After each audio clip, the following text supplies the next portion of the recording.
O seu tá Tá ficando... Agora sim. Agora foi. Tá.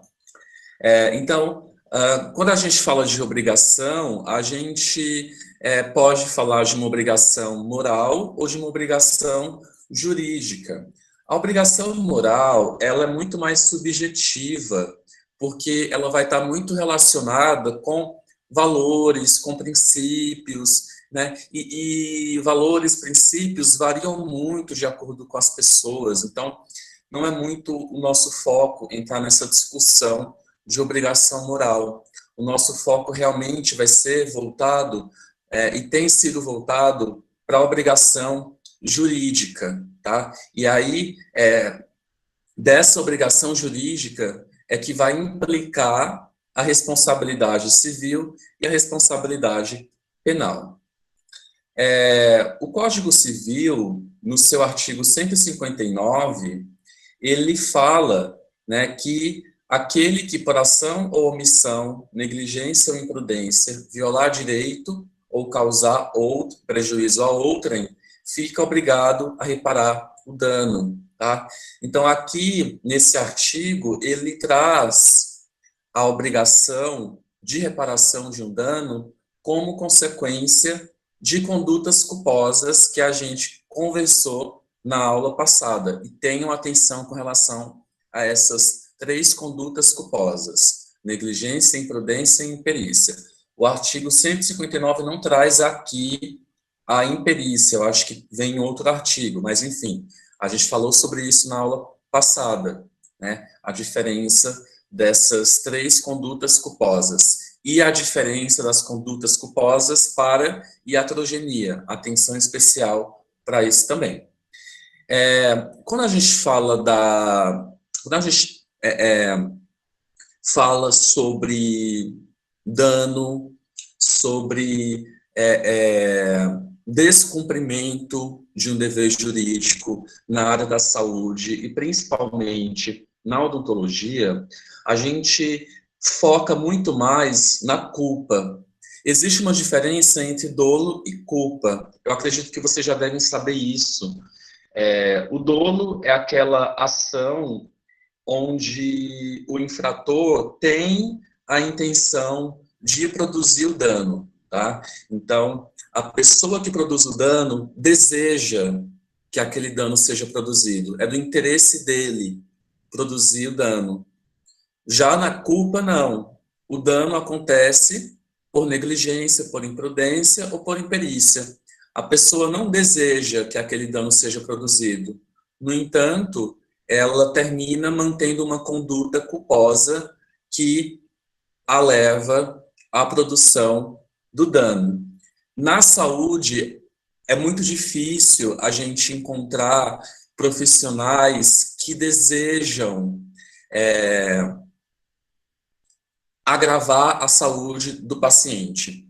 Eu, por exemplo, desconheço algum dentista que quer realizar a extração dos dentes de um paciente apenas porque quer, sabe? Apenas porque acha legal sair tirando o dente do paciente. Ou, enfim, não é comum a gente ver o dolo na ação do profissional de saúde. E aqui eu estou focando principalmente no cirurgião dentista. Então, por isso que o foco é muito maior para a culpa, né, para as condutas culposas, porque é o que de fato predomina nessas situações de natureza odontológica. A culpa, ela vai ser classificada de acordo com a natureza do dever que ela rompe. Esse dever pode ser um dever explicitamente exposto em um contrato, ou ele pode ser um dever que não está necessariamente exposto em um contrato, mas ele é um dever implícito. Eu compliquei muito para falar que a culpa pode ser classificada como culpa contratual ou como culpa extracontratual. Então, na culpa contratual, a gente tem a quebra de um dever que está ali, nítido, num contrato, tá? Ele está especificado em um contrato. Por exemplo, digamos que eu fui atendido pela Juliane, a gente realizou algumas consultas, ela realizou meu plano de tratamento, colocou detalhes desse plano no contrato, a gente assinou, né, ambos assinamos o contrato, e ficou combinado que a Juliane iria utilizar determinado material para a confecção da minha prótese, tá? No entanto, ao longo do processo, a Juliane utiliza um material diferente daquele que foi acordado inicialmente. Então, nesse caso, a gente está falando de uma culpa que é contratual, tá? A definição do material a ser utilizado havia sido expressamente informado no contrato, firmado entre eu e a Juliane. Na culpa extracontratual, ocorre a quebra de um dever que não necessariamente está ali expresso em um contrato, mas é um dever implícito. Por exemplo, é um dever do cirurgião dentista zelar pela saúde de seus pacientes. Se por algum motivo a Juliane... Professor, Oi, Mônica. desculpa atrapalhar. Tem 2 alunas pedindo para o senhor aceitá-las. Tá, Aline. Gente, eu devia fazer o que os 2 professores fazem, né? Que é cadastrar todo mundo para não ter que ficar aceitando. Mas eu não tenho tempo, está muito corrido esses últimos dias. Mas eu vou tentar fazer isso para o segundo bimestre. Professor, eu acabei de copiar os e-mails aqui de um professor que já cadastrou a gente, né? Para ver se eu consigo mandar as instruções. Se quiser, eu posso mandar no WhatsApp depois. Por favor, me manda.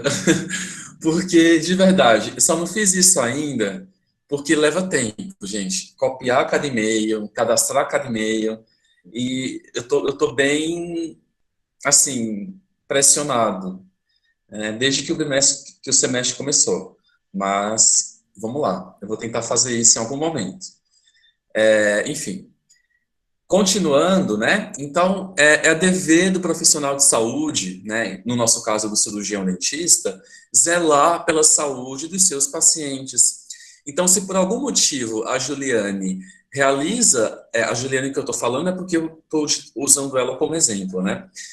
Se por algum motivo ela realiza algum procedimento que agrava a minha saúde, ao invés de promover a minha saúde, ela está quebrando um dever. Né? Esse dever zelar pela saúde do paciente pode não estar claro no contrato, mas é um dever implícito, tá? Então, essa classificação, ela é mais a nível teórico mesmo, né? Só para vocês terem esse conhecimento de que a culpa pode ser contratual ou aquiliana. Aquiliana é um sinônimo para extracontratual. O nosso foco vai ser muito mais voltado para a culpa contratual, tá? Essa culpa contratual, ela pode decorrer, né, de obrigação, bom dia, Aline, de obrigação, de diferentes tipos de obrigação. Então, aqui nós temos 2 tipos de obrigação: a obrigação de meio e a obrigação de resultado. Tá? Essa questão da classificação da obrigação é algo assim, um pouco complexo. Por quê? Ela vai depender da natureza de cada situação, tá? Então, de acordo com cada situação, o direito poderá enxergar a obrigação como sendo de meio ou de resultado. Essa obrigação, aqui eu me refiro, é a obrigação estabelecida entre cirurgião dentista e o seu paciente. Então, nessa relação cirurgião-dentista-paciente, podem ser estabelecidas dois tipos de obrigação: a obrigação de meio e a obrigação de resultado. O tipo de obrigação vai depender exatamente do que eu já vinha falando agora há pouco, da natureza de cada situação. Então, dependendo de cada caso, o direito pode enxergar a obrigação como sendo de meio ou como sendo de resultado. Um outro ponto a ser destacado é que a obrigação que vai ser estabelecida vai depender muito de como vocês vão conduzir a relação com o paciente de vocês. Então, para eu detalhar um pouco mais sobre isso, é importante a gente diferenciar esses dois tipos de obrigação. Vamos usar exemplos que eu acho que fica mais claro. Digamos que o Mariel recebe um paciente na clínica dele que estava jogando futebol, bateu com a cabeça, né, com a boca na nuca do outro jogador e sofreu uma avulsão dental. Então, o paciente chega ao consultório do Mariel com o dente fora do alvéolo, né, fora da cavidade bucal, e o Mariel decide fazer um procedimento de reimplante dental nesse paciente.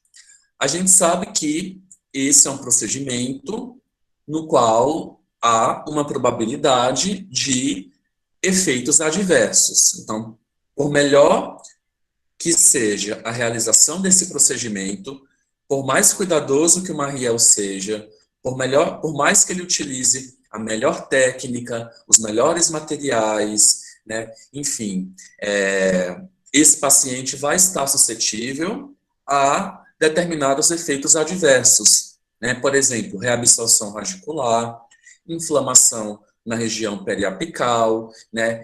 Então, esse procedimento de reimplante, não sei se vocês já viram, mas provavelmente vocês vão ver na odontopediatria, é um tipo de procedimento no qual o paciente está suscetível a determinados tipos de efeitos adversos, tá?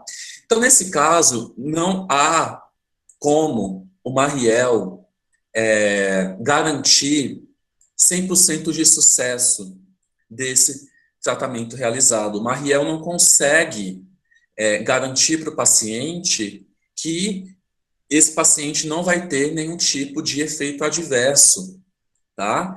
Porque, naturalmente, essa é uma situação clínica na odontologia que predispõe a determinados efeitos adversos, tá?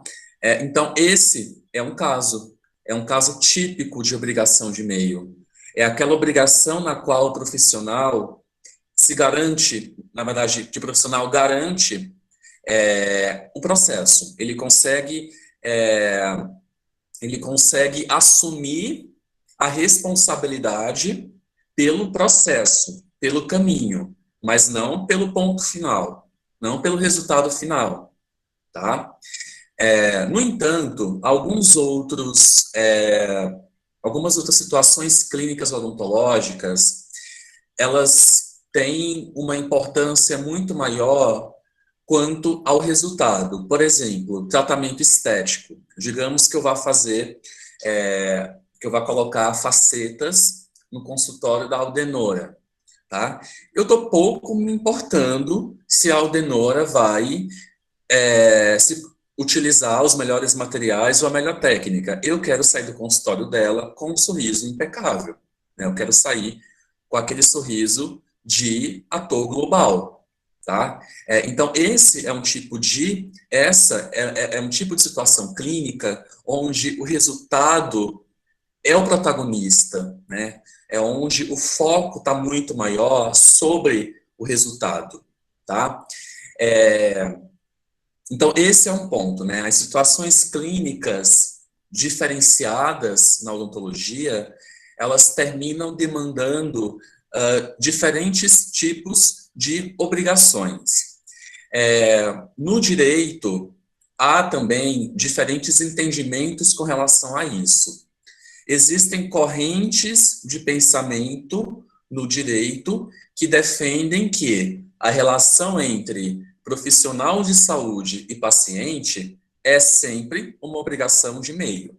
Tem correntes que não, que defendem que a relação é sempre de resultado, tá? Então, o entendimento a respeito do tipo de relação estabelecida entre cirurgião, dentista e paciente depende da situação clínica envolvida, depende do entendimento pela corrente de pensamento do direito, mas, sobretudo, o que eu queria trazer para vocês é que o tipo de relação que vai ser estabelecida também vai depender muito da forma como vocês vão conduzir a relação. E esse é o nosso foco, porque a gente não consegue ter um domínio sobre a situação clínica que a gente vai receber. A gente não consegue ter um domínio sobre o juiz que vai julgar, que pode vir a julgar o nosso caso. Mas a gente consegue ter um domínio sobre a forma como nós vamos conduzir a relação com o paciente, tá? E o que acontece muitas vezes é que muitos cirurgiões dentistas transformam uma obrigação de meio em uma obrigação de resultado. Na minha opinião, a obrigação que envolve, né, a obrigação a obrigação que está envolvida na relação entre CD e paciente é sempre uma obrigação de meio, mas essa é a minha opinião, tá? No entanto, alguns clínicos transformam essa obrigação de meio em uma obrigação de resultado. Como? A partir do momento que o profissional alimenta a expectativa do paciente, garante a infalibilidade daquele tratamento, né? O que é a infalibilidade? É você garantir que aquele tratamento não está suscetível a falhas, tá? À medida que você realiza determinados mecanismos de propaganda, de publicidade, por exemplo, eu já vi propagandas onde as pessoas informam que os implantes são uma terceira dentição. A gente sabe que, por mais modernos e melhores que os implantes sejam, eles não conseguem substituir os dentes naturais. Nada substitui os dentes naturais, né? Um outro exemplo, você utilizar fotos de antes e depois. Já é permitido pelo CFO. Foi emitida uma resolução no ano passado que autoriza a utilização de fotos de antes e depois. Só que é necessário ter cautela com relação à utilização desse tipo de propaganda. Por quê? Porque muitas vezes, naquela propaganda, o que acontece? Na foto do antes, a gente tem uma modelo com olheira, com cabelo bagunçado, com uma foto escura, com os dentes, sei lá, amarelados, ou enfim.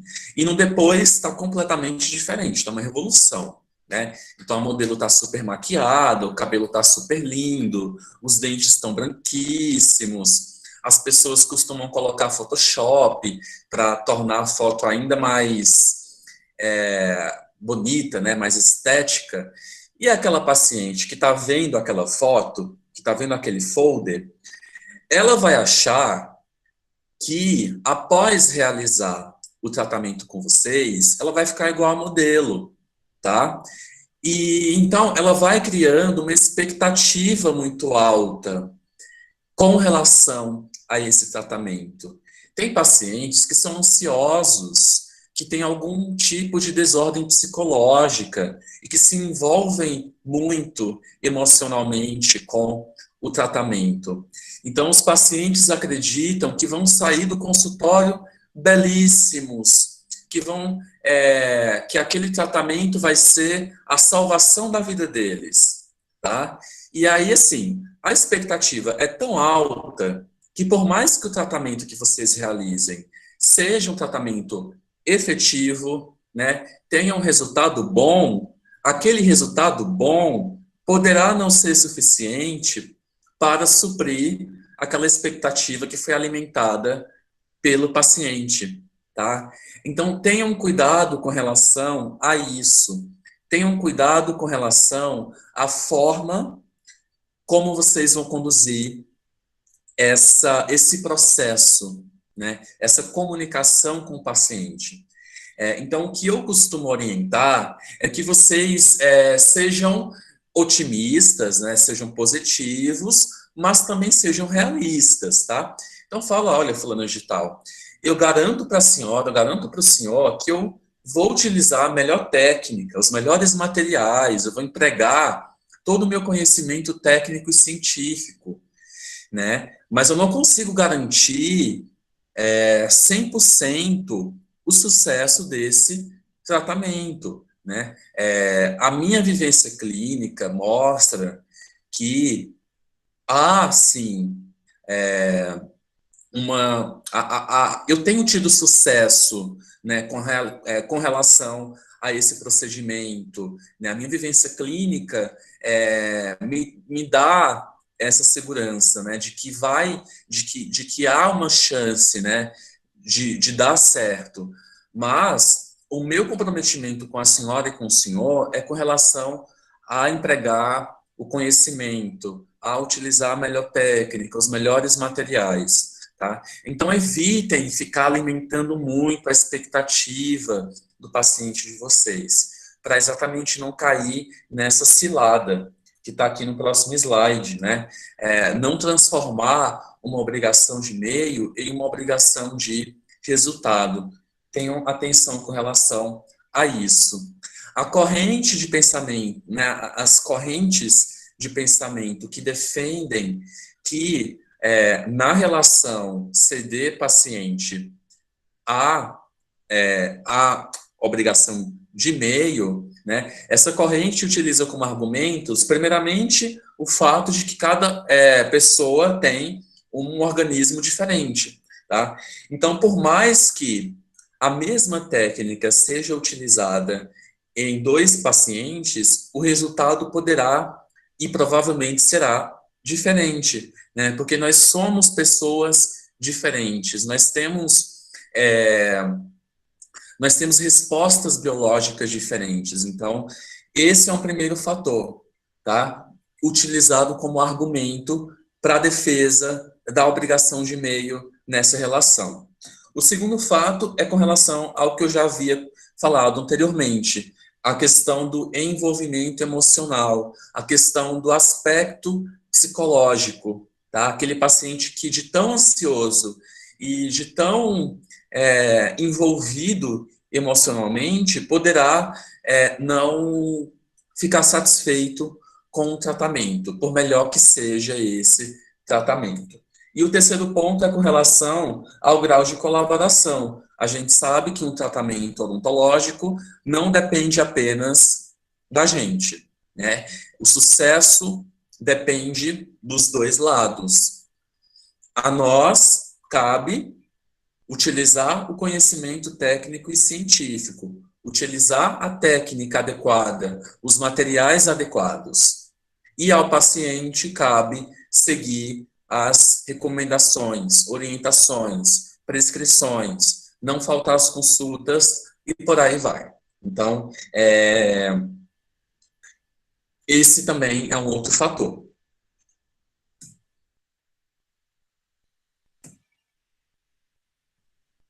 Até aqui, alguma dúvida?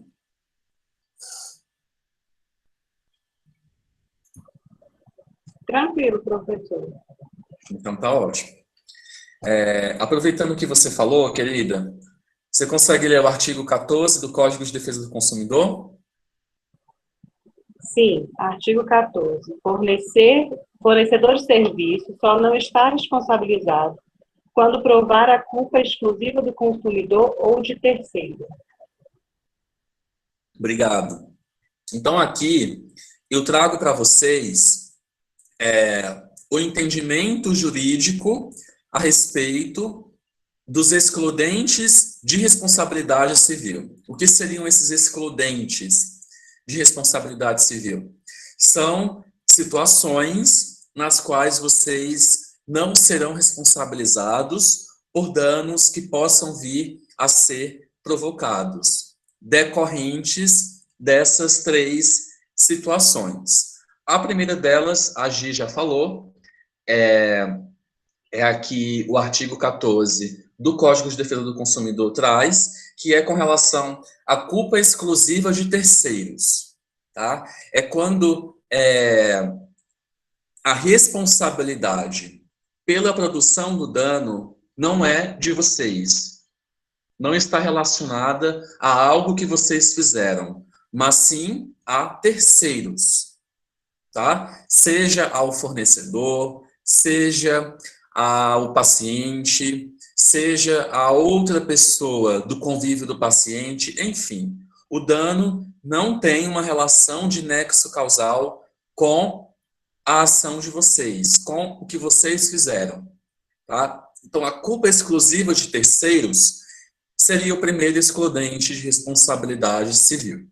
O Código Civil Brasileiro, no seu artigo 393, traz mais outros dois excludentes.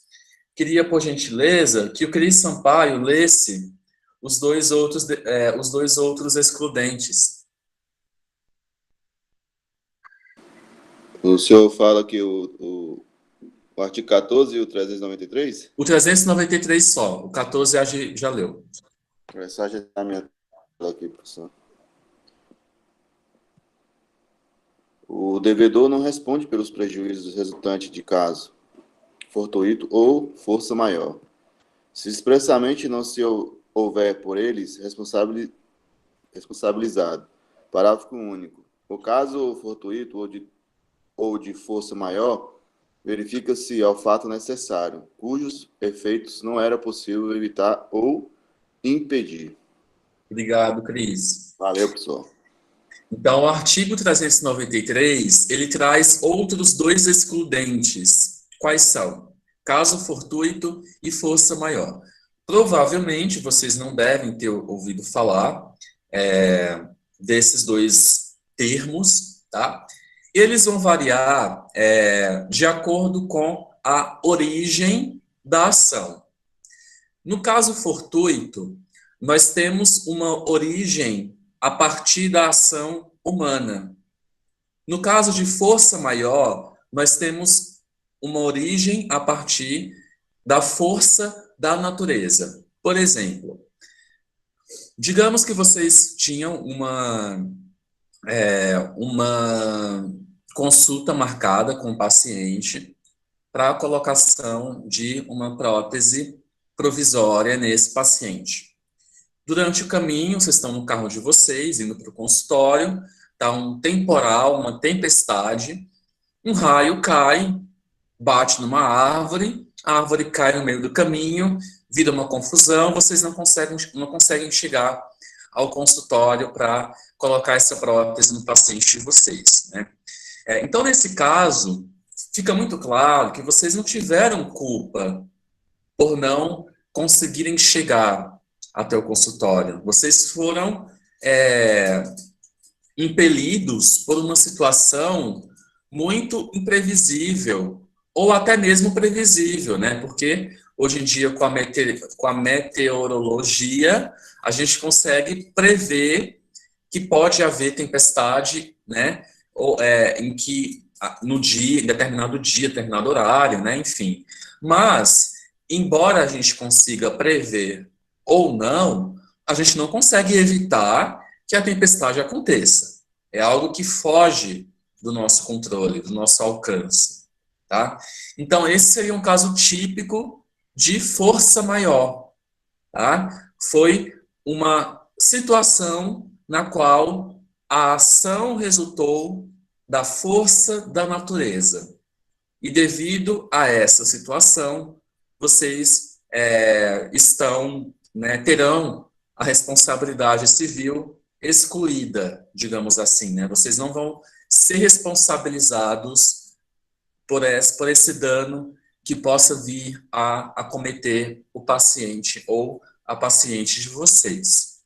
No caso já no caso fortuito, a origem está relacionada a uma ação humana. Por exemplo, greve ou guerra, né? Então, digamos que vocês estão ali no carro de vocês, indo para o consultório, está tendo uma greve, né? As pessoas estão, paralisaram as estradas, né? Ou então, por exemplo, naquele caso da greve dos caminhoneiros, né? Que parou, né, o funcionamento do transporte de cargas, né, enfim, que afetou diversos setores econômicos, né. Digamos que vocês tivessem, de alguma forma, sido atingidos por essa greve, tá? Então, nesse caso, nós temos uma situação onde o dano pode vir a ser produzido, mas não está relacionado a uma conduta cometida por vocês, tá? Vocês foram impelidos por uma situação que foge do controle de vocês. Vocês não conseguem evitar que uma greve aconteça, ou que uma guerra aconteça, ou que alguma outra situação de origem humana aconteça, tá? Então, a diferença está relacionada exatamente a essa origem. Em força maior, nós temos uma origem a partir da força da natureza, e no caso fortuito, nós temos uma ação que se origina a partir de uma ação humana.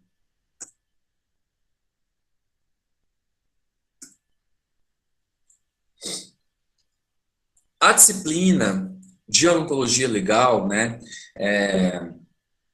um dos motivos está relacionado a exatamente jogar luz em determinados aspectos que podem vir a ajudar vocês, né, a proteger vocês juridicamente, digamos assim, né? Então, um dos objetivos da disciplina é esse, né?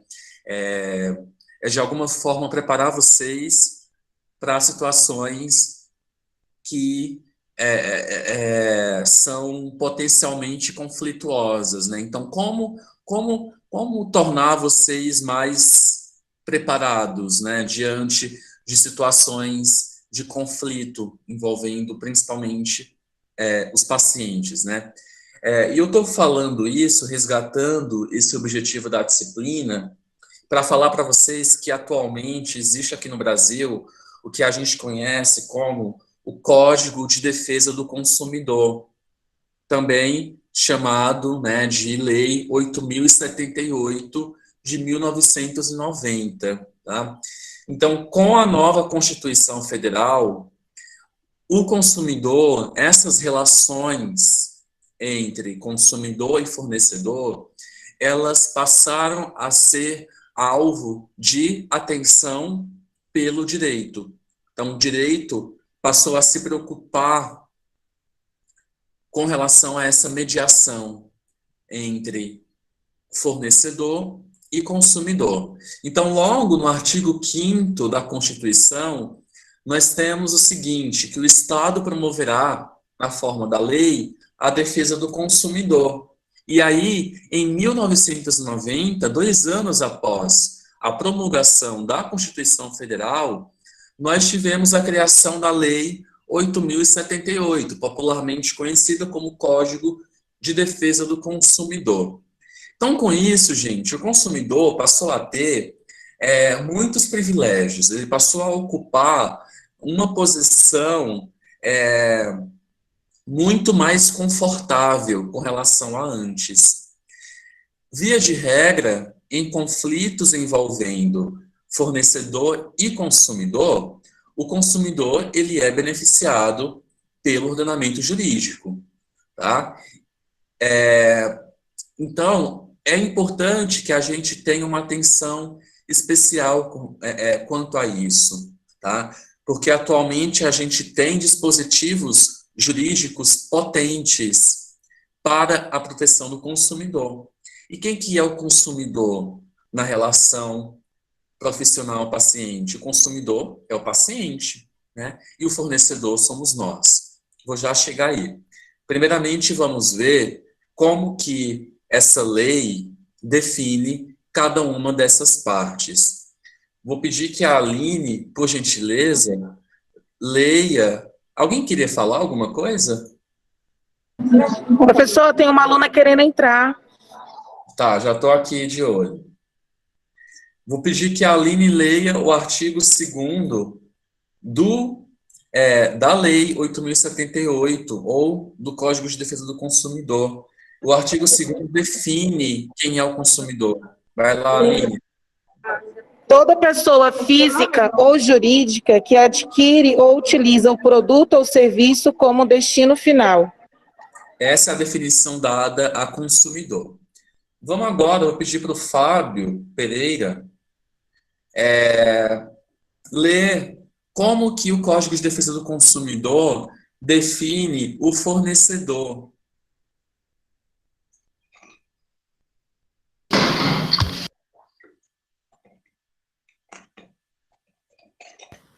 Só um minuto, professor. Estou com problema no áudio aqui. Tá com problema? Então Isso. tudo bem. Não, mas dá para ler. Então vamos lá.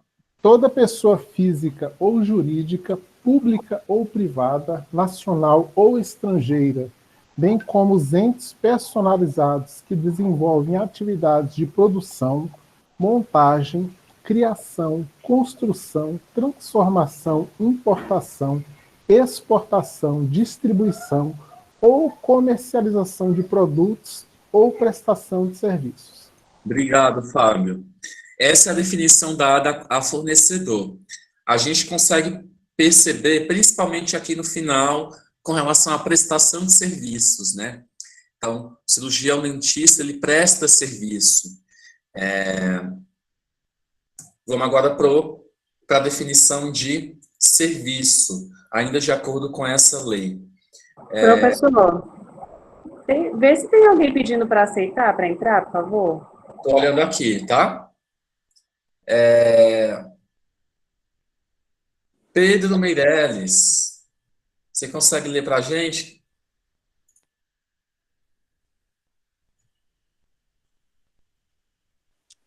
Consigo, peraí.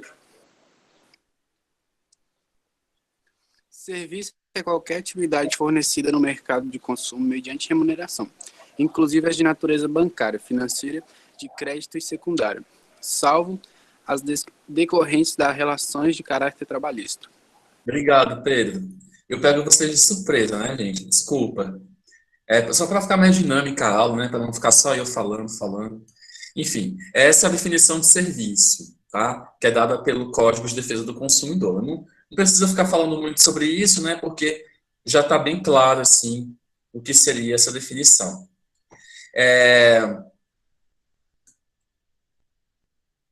Na sociedade, né, eu até falei um pouco na aula anterior, né, e trouxe aquela imagem daquela obra da Tarsila Amaral, né, aquela obra Operários.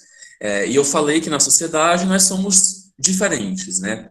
A gente vive numa sociedade que é plural. Então a gente tem pessoas de características muito diferentes, tá? Então há um entendimento jurídico de que a nossa sociedade não é justa, de que há desigualdades, há profundas desigualdades entre as pessoas que estabelecem relações sociais. Tá? Então, a gente não vive numa sociedade completamente igualitária. Algumas pessoas experimentam determinados privilégios que outras não possuem. Algumas pessoas ocupam uma posição de poder maior quando comparadas a outras pessoas. Então, por isso que no direito, né, a gente tem o que se conhece como direito compensador.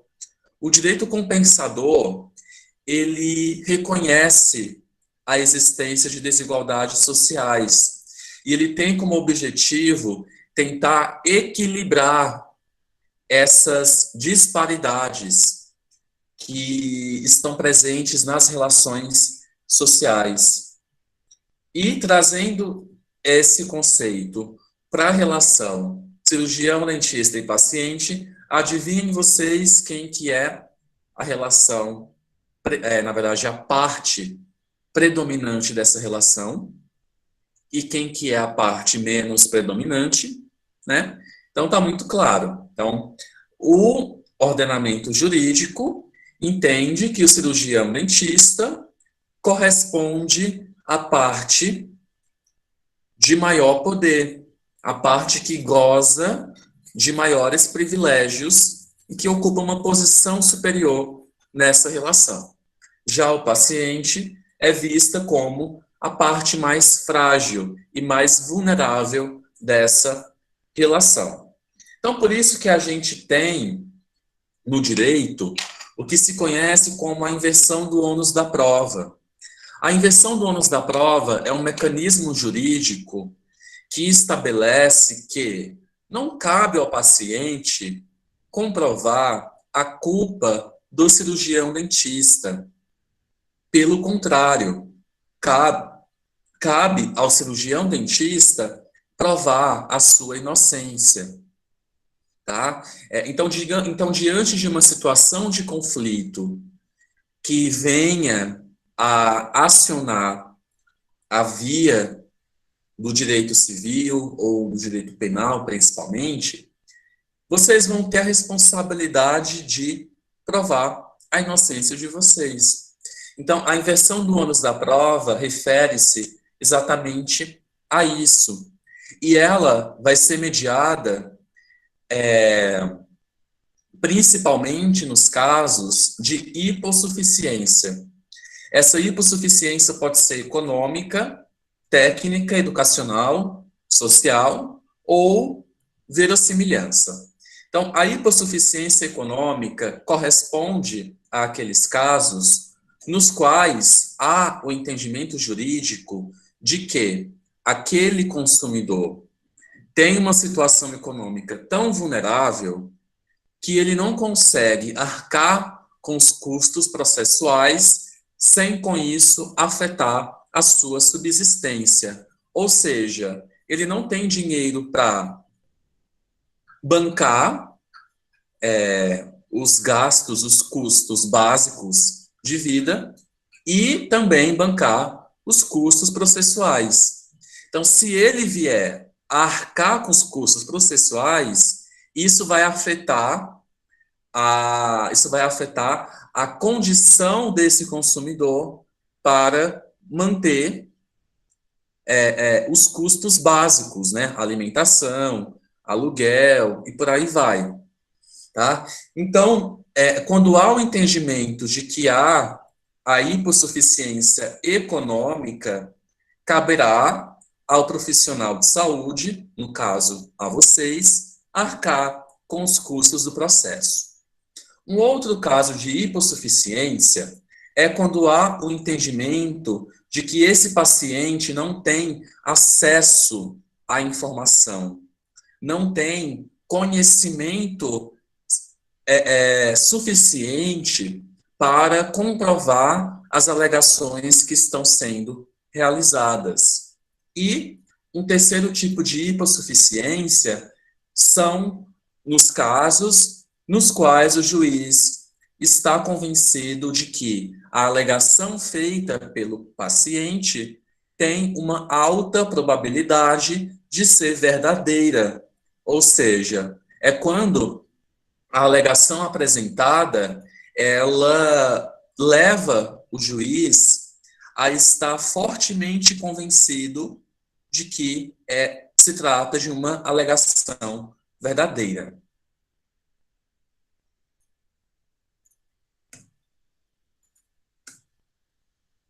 Pessoal, fechamos responsabilidade civil. Alguma dúvida com relação até aqui? Vocês têm algum comentário a fazer? Tem alguma pergunta?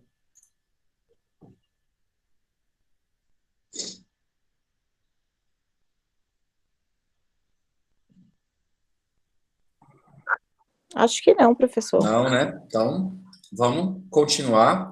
Eu tinha falado para vocês que a aula de hoje era um pouco mais longa, mas na verdade eu acho que não, tá? Eu acho que está até perto de acabar. Enfim, vamos lá. Responsabilidade penal. Na prática clínica odontológica, o profissional lidar diariamente com instrumentais que são potencialmente causadores de lesões. Então, na medicina legal, a gente tem um ramo que define esses instrumentais de acordo com o tipo de lesão que possa ser provocada. Não é o nosso foco entrar nisso, mas apenas a título de curiosidade, nós temos instrumentais que podem perfurar, que podem cortar, que podem perfurar e cortar, que podem provocar contusões e por aí vai. Então, nós estamos suscetíveis a isso.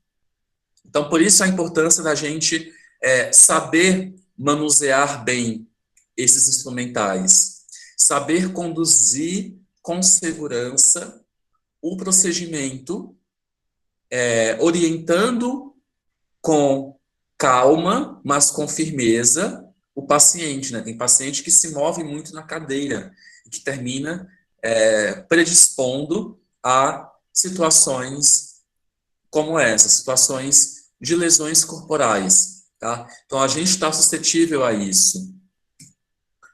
O Código Penal entende lesão corporal como, vamos lá, vamos pedir para Sana.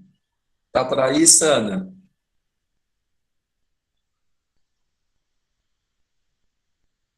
Acho que não. Thaís Guimarães. Oi, professor. Você consegue ler para a gente o que fala o artigo 129? Consigo sim. Artigo 129. Ofender a integridade corporal ou a saúde de outrem. Pena, detenção de 3 meses a 1 ano. Pode ir? Pode. Inciso 6. Se a lesão é culposa, pena, detenção de 2 meses a 1 ano. Obrigado, Thaís. O artigo 129 do Código Penal define, de acordo com o que a Thaís falou, o que seria lesão corporal, né? Então tá aí, ó. Quando você ofende a integridade tanto corporal quanto da saúde do paciente. Então, cortar uma língua durante o procedimento, cortar a mucosa jugal, realizar a abertura coronária de um dente sem indicação, ou realizar a extração dentária também sem indicação, né? Todas são situações que se configuram como uma lesão corporal, tá? E aí o Código Penal estabelece, né, essa detenção de 2 meses a 1 ano. Então a gente sabe que situações como essa podem acontecer, tá? E provavelmente, quando acontece, não é porque vocês querem, né? Não é porque a gente quer realizar, né? Quer lesar o paciente, mas por uma série de motivos a gente pode terminar provocando uma lesão corporal nesse paciente. Daí surge a importância de uma relação muito confiável, né, de uma comunicação muito clara com o paciente, tá? Porque se vocês estabelecem uma relação de confiança, uma comunicação efetiva com o paciente de vocês, esse paciente vai compreender que essa lesão corporal provocada por vocês não foi intencional, não foi dolosa, tá? Ele vai entender, vai falar, olha, poxa, né, ele não teve a intenção de provocar esse dano em mim, tá? Então, com isso, vocês minimizam as chances de que esse paciente venha a processar vocês. tá? Claro, é importante também que vocês tentem reparar o dano provocado. Não adianta nada lesar, provocar uma lesão corporal e tentar esconder essa lesão, né? Esconder o problema não vai resolver o problema, pelo contrário, pode vir a aumentar o problema. Então, se a gente errou, vamos assumir o erro, vamos ser claro e vamos tentar consertar esse erro. Eu acho assim, não precisa um juiz vir falar para a gente reparar o dano. Não precisa o paciente processar a gente para a gente acordar para a vida e tentar reparar esse dano. Não. A gente tem que ter consciência e responsabilidade, né? Então, provoquei o dano, assumo o meu erro, vou informar o paciente, né? Com tranquilidade, não precisa fazer um escândalo para o paciente não ficar super assustado e achar que é o fim do mundo. Fala, olha, terminou acontecendo algum tipo desse procedimento, terminou resultando um dano, né? Eu terminei cometendo um pequeno erro, mas nada muito grave, tá? Me comprometo a reparar o dano que foi provocado, vou arcar com os custos para a reparação desse dano, então pode ficar tranquilo que não vai ter nenhum tipo de consequência, o senhor ou a senhora não está sob risco, não está sob nenhum tipo de risco, tá? Então, vamos dar continuidade tranquilamente. Então, é isso. É saber conduzir a situação, né? Tudo depende da forma como a gente vai se comunicar com o paciente. Eu trago aqui homicídio, mas assim, não é para assustar vocês, tá? Homicídio é algo muito raro na odontologia, mas é importante a gente saber que é possível que aconteça também, tá? O artigo 121 do Código Penal fala que homicídio é matar alguém. Aqui é um homicídio simples, né? Tem um homicídio qualificado e por aí vai. Então, não vou entrar muito nesse campo, né? Não é o nosso foco. Reclusão, né? A pena é reclusão de 6 a 20 anos. Mas aqui é só mesmo como uma curiosidade.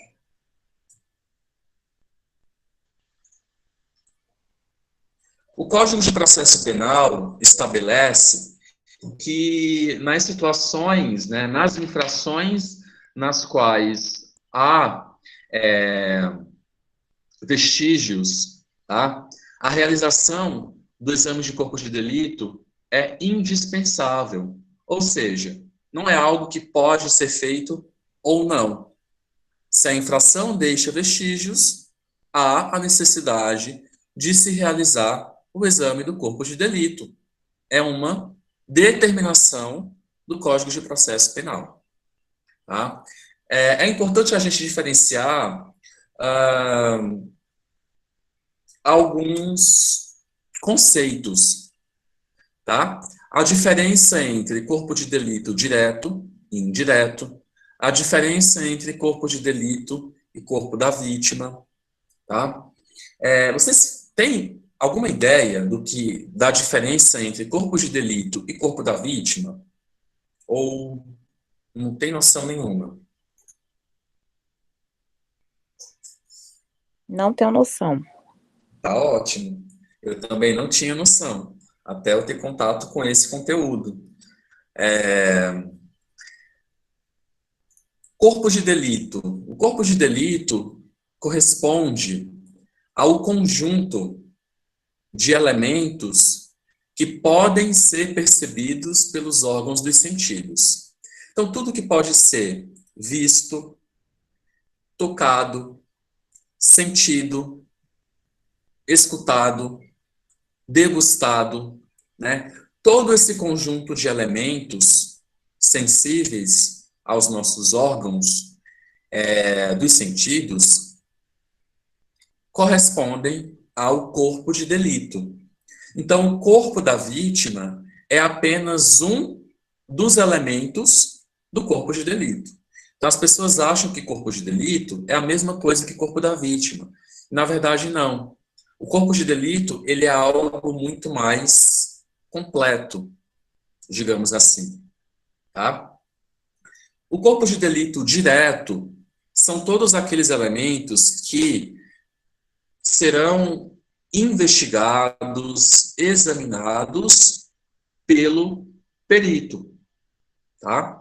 No entanto, quando a infração não deixa nenhum tipo de vestígio, a prova testemunhal poderá ser utilizada, tá? Então, quando a infração não deixa vestígios, a perícia poderá utilizar a prova testemunhal para suprir a ausência de vestígios que não são deixados, né, pela infração. Tá? Então, o corpo de delito direto são os elementos passíveis de serem examinados pelo perito. E o corpo de delito indireto corresponde à prova testemunhal. Tá? Então, quando acontece algum tipo de situação na clínica, por exemplo, digamos que um cirurgião dentista fratura a mandíbula do paciente durante uma cirurgia. Então, realizou a fratura de uma mandíbula.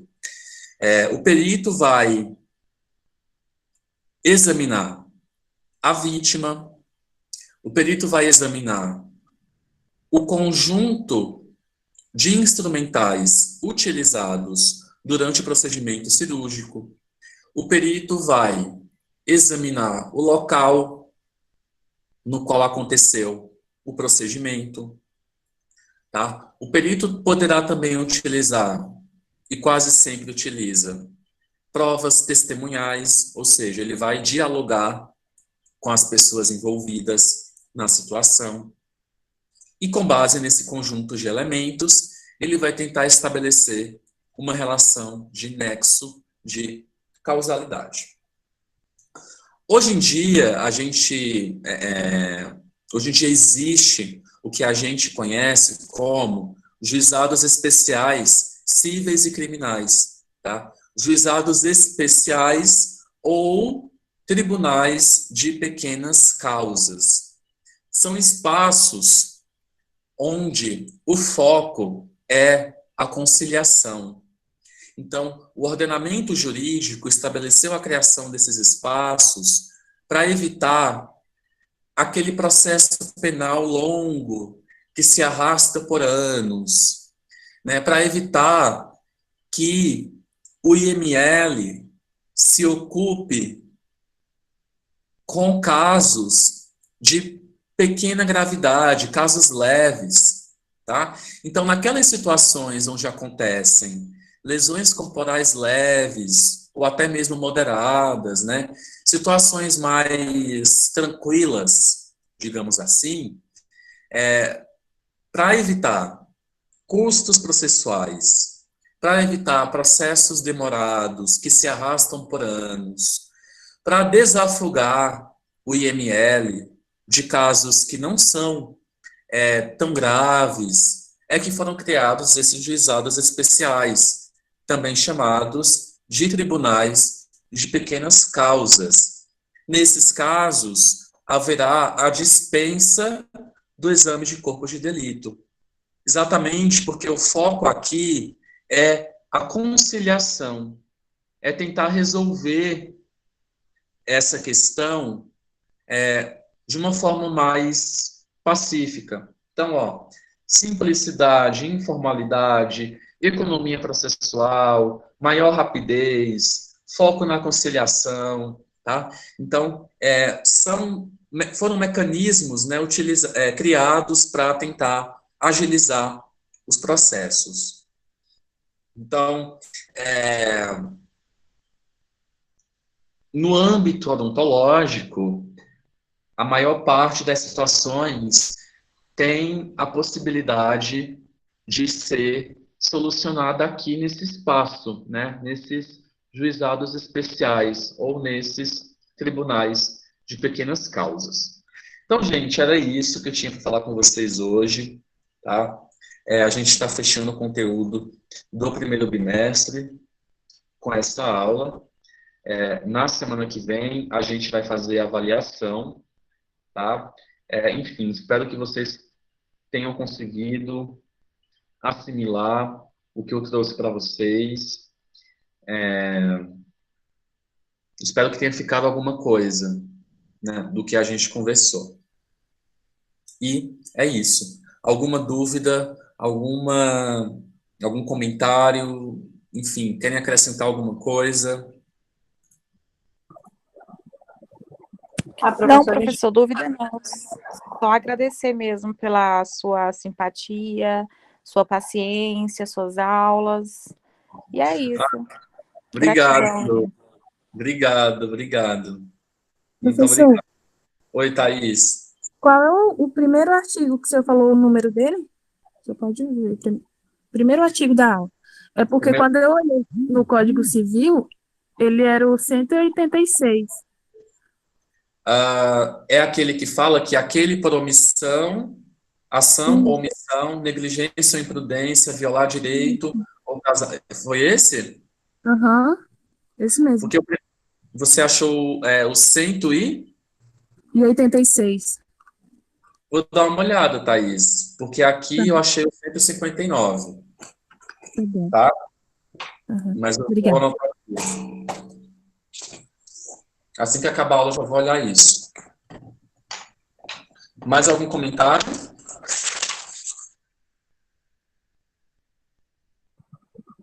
Certinho, professor. Só rever essas aulas e estudar para a prova.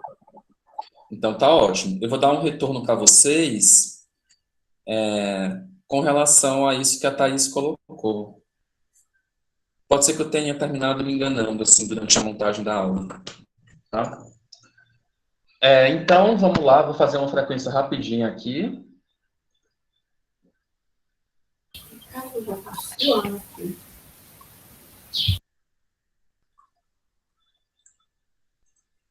Aldenora, Aline, Fábio, Mariel, Mônica, Pedro.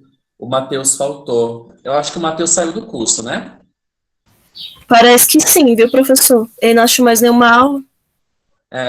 Ele realmente só veio uma aula. Foi do dia 15. A Thalita também está aí. A Juliane também. Yasmin também. O pessoal do quarto está em peso aqui, não faltou ninguém. Só o Matheus. Vamos lá, pessoal do quinto. Giovana. A Giovana faltou? Giovana Marja?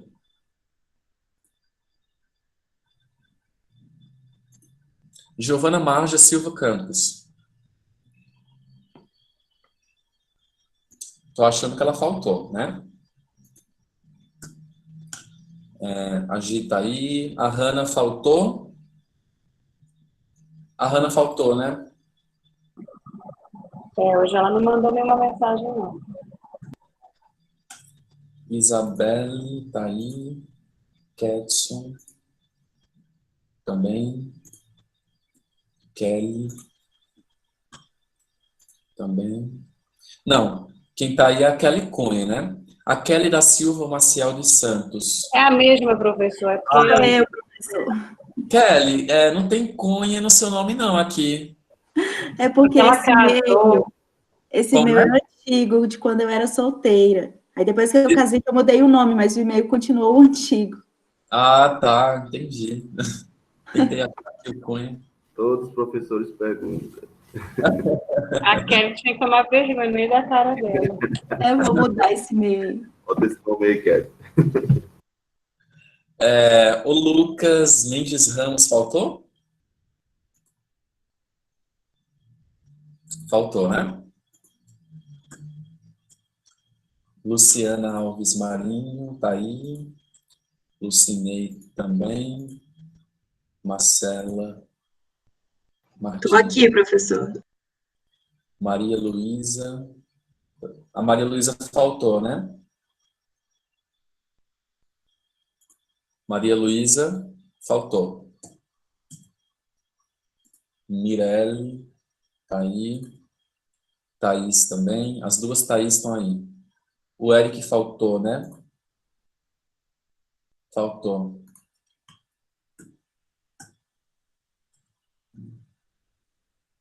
A Celiane também tá. A Priscila também. Thalita Couto eu vi também. Não. Thalita tá, professor. Ela acabou de mandar uma mensagem. Ela tá com problema na internet, estava no 4G e caiu. Eu vi ela entrando mesmo.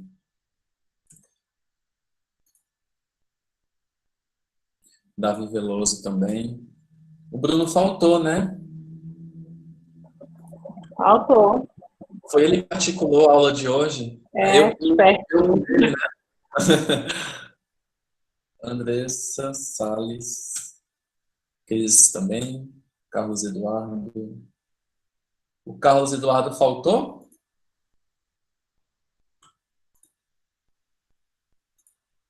Faltou, né?